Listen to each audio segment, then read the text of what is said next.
আসসালামু আলাইকুম রহমতুল্লাহ। আশা করি সবাই অনেক, অনেক ভালো আছেন এবং সুস্থ আছেন।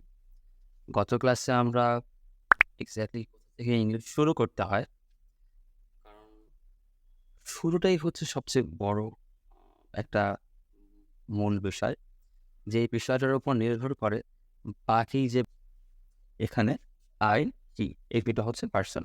এতটুকু অন্তত বুঝতে পারছি। এর পরবর্তীতে পার্সন হচ্ছে ৩ প্রকার। আশা করি বুঝতে পারবো এখন। First person, second person, third person. আমি এখানে অনেক সময় আইডেন্টিফাই করতে ভুলে যাই যে, আচ্ছা এটা কি থার্ড পারসন হতে পারে? এটা কি অন্য একটা দিলে আচ্ছা এটা কি থার্ড পারসন হতে পারে? তখন আমরা নাম্বার আইডেন্টিফাই করতে যাই। Third person singular number. ওই জায়গায় আমরা ভুলে যাই। দেখার জন্য আমন্ত্রণ রইলো। এতক্ষণ আমার সঙ্গে থাকার জন্য অসংখ্য ধন্যবাদ। ভালো থাকবেন সবাই। আসসালামু আলাইকুম।